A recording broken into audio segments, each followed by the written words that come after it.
Gracy here with us today. She is CHRO and Executive Director of Kinara Capital Private Limited. Thank you for taking time out to be with us. Thank you so much for inviting us. It's been a great pleasure to being here with you and going ahead for the podcast. Gracy is a board-level HR leader known for scaling enterprises, strengthening governance and driving people-first transformation in high-growth sectors.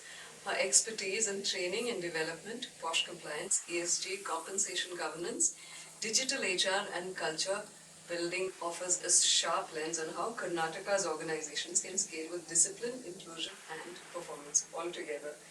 To begin with, Gracy, how do you sustain culture and performance, especially when you're scaling an organization? The culture is very important in any organization. See, when it is in the small scale or small size, the culture is organically it comes in, right? Performance also is organic. But as we scale, culture becomes more important, and it will become intentional and it should be measurable as well, right? But first level to pick up is that at the leadership level and the mid management, how do we enable them to follow this culture? And till the downline, they have to inculcate these cultures. Any new joinees coming in the company, or how do we sustain these things? As we scale, that's more important. So I started building this culture. When I joined the company, it was around 50 employees. Then we have grown to 2,500, and we saw that very important is, yes, the skills can be hired, but the attitude cannot be hired, right? So we started building those cultures. This is our core values, and this has to be, communicated in every meetings, in every QRTs, in every trainings. That would be our priority to first inculcate. This is our culture. This is what we expect from the employees. That became more prominent in everybody's, it's kind of a DNA, right? I mean, okay, this is what we start, and this the company should follow. So that is where I first started with. And then in every training when we started talking about, so that even the down level team also started, talking about our culture, our core values. We made it habitual. Wherever they see in their diary or anywhere, the core values is present, and also whatever we talk and we walk the story also. That's where they started believing the leadership level, and they started following up. And as per the studies, it says that 21% of the productivity improvement is only because of the culture and the employee engagement.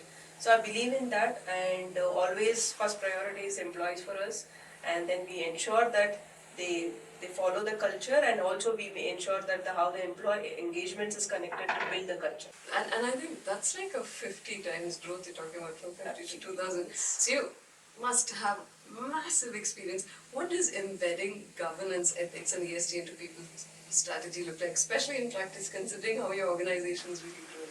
Yeah, it is very important. Governance is a part, or it should be indulged in anything what we do. As we scale up, it is very important. Right? When you talk about scaling or sustainability, ESG, ethics, all things comes as a package, right? Governance gives you the transparency between the team, right? The communication is ease. You follow a fair practice right from hiring to the exit. Right, employees get the fair, whether it is a female or a male, everybody gets a fair compensations. So ESG is applied in all levels and the governance, and also monitoring it. One, it is not only just you see the ESG only in the reporting or in kind of implementing and just leaving it, but how do you consistently maintain it and follow it, right? That's where the company also will sustain on a longer term. If not, without the ESG or a governance, what happens is, like I've seen the companies, they grow faster, and without all these aspects, right? I've seen the companies, stuck at certain stage because they are not going to go ahead without all these parameters which has not been followed. So it's very critical to be followed, and it is important in the growing or in the startup. And I think talking about growing workspaces and workforces, we have to not, avoid POSH compliance and inclusivity. How do you think POSH compliance and inclusivity has evolved over the years, especially looking at an ever-changing landscape? I mean, when you were 50 strong, it would have been so much easier than it is now with 2000. So what do you think has evolved? So in Kinara, what the main thing which we brought in was, how do we increase the percentage of women hiring? Okay, so when I took that decision, I also was very much aware of how do I keep the safety for the women at workplace. Our management level percentage was around 80% women. At the board and the management level, and at the field we had 50% women hiring. So the first instruction for my talent acquisition was first you look for the women profile so that we get women's more on board, and then parallelly I from the back end I start working on how do we give the safety for the women's. So I'm being the presiding officer on the post thing. We have tied up with Shasha also, to for the external legal thing. So the committee is, it is so confidential that we maintain. The employees are free to, raise their voice, and they have the confidence that if I take it to the POSH, definitely there is actions taken and they get some solution or some policy change, right? This is the critical or the challenges that we are facing. For that we got a solution, right? For example, ours is a non-banking financial company, and females are on field. And they were telling like for certain locations we are not able to go. For example, in Mumbai, they are not they are not comfort in going to the RV kind of locations, right? So we made a process and policy change for them, right? How do we support them while they go on the field, right? So it was and also we brought in the LGBTQ also, and for them also we have created a separate POS so they also can freely escalate, if they have any problems. So we have solved a lot of, I think it makes a big difference to be able to be seen and have a voice that is actually heard, especially when you have issues in an organization. Yes. And I think certainly helps when you have 80% of women on your task force.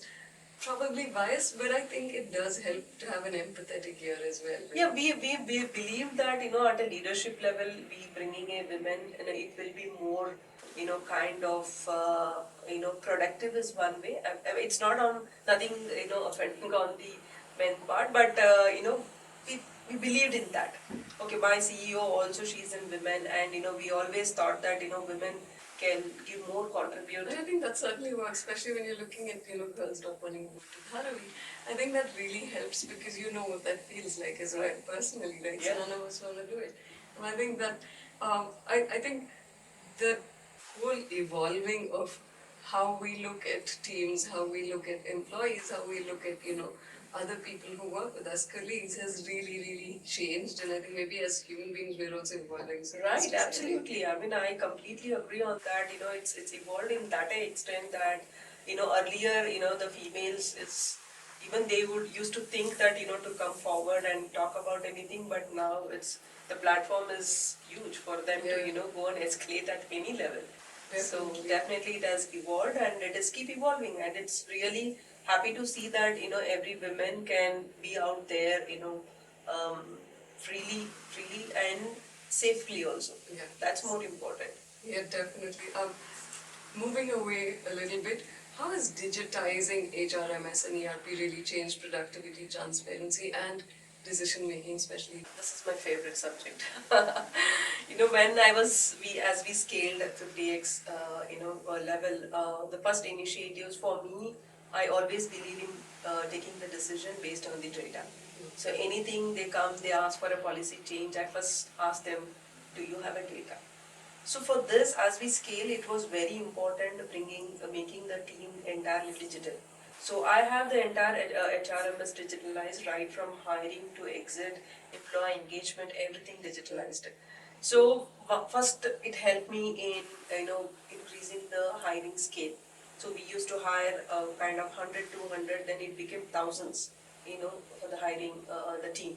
So there, and we are very particular about the process. We don't take deviations and we don't take excuses for that. So we need process on time, systems on time. So for that, digitalization was very important to bring in, and it evolved the scale of hiring the volume.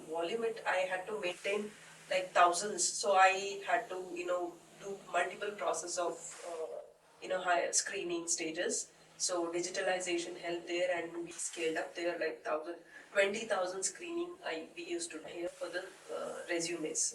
And then we have to hire for thousands or 20, though the ratio is like huge. But the selection criteria what we had was very strong, right? So we used to get properly screened and the right candidate, so that belonging to our culture and whatever the requirement we have, you able to fulfill those things. Similarly, we implemented in the performance management, creating KRA KPIs for the different levels. There we had a huge help in introducing the. And I think it certainly helps, especially when you're looking at this number of, like you just mentioned 20,000, just like that. I'm thinking if we had to actually physically go through that, that would have been. It's a massive number, and it is time consuming thing. Like when you go when you think volume, until you don't have a digital system in place, it's very difficult. You cannot just put people against that, right? I mean even people get more redundant after some time, right? Then what you do, right? After screening, what is the other thing that you can't get the gig people also for that? But the time is more important, right? For that we need the digital in place. So it helped us a lot. So as I said, like performance management, even the employee engagement, right? To keep the so we operate in 6 states, different languages, different cultures, different thought process, mindset they come in, and we have to design the program according to that. So the employee engagement software helped us in designing all these things. Okay. So it helped us in designing, and ensuring that each one is taken care of in their own way, so that they are happy and my productive is improved. It's never fallen, and my ratings also is always like 4.2, 4.3 on the websites. Right. Okay, to conclude very quickly, we're looking at Karnataka's massive growth ecosystem, right? What do you think enables Karnataka to build a more compliant, inclusive, high-performance organization? Especially, when we're looking at the scale you're talking about, and we're not talking about smaller, what do you think makes Karnataka the place for organization? See, Karnataka is already way ahead in terms of technology, right? Or in any industry, especially Bangalore. It is a hub for, IT sectors, it is a hub for, BFSI, manufacturing, so all it has been there. But again, if we have to, see that scaling up at a global level, right? One is I was seeing the data about, the women, which is we have 31 to 32% in the Karnataka, right? It has to go to at least 38 to 50%, which is globally that we are seeing 50% of women is on the board. And once the women comes in, how the sustainability, how the longer term, how the leadership, builds from the women this one. Because when I was hiring a, CTO, I was finding difficult to find a women. I was particularly looking at women, to come on board as a CTO. So that generation has to come, leaders at a women. So that has to get, improved. And the startups, a lot of startups is coming up, like how the government can, support them. And how the other third point is about how do we collaborate the organization, how do we collaborate the academics and the requirement, right? All three, that is more important. Collaborating them because they are the future generation. So how the college we ensure that this is what the practical requirement in the companies, right? Because the new hiring, what we see is they're no clue about what is actually going to happen, because book is different and practical is different. So how do we bring all this together and ensure that the college pass out students, they come up and they get all the facilities to learn, they upskill themselves before they step into the organization world. I think what's lovely is, I think in the conversations with a lot of CHROs today, I found this important word that's this collaboration, and that is so key. Collaboration, upskilling, and having a voice that's heard. I think there's 3 massive, huge takeaways that we're able to take in a lot of our conversations. Yeah, that is quite very prominently required now. With collaboration, we can do lot many things, and globally we can stand out to them. Anyway, thank you so much for your time. It's been lovely having you. Thank you so much. See you. Thank you.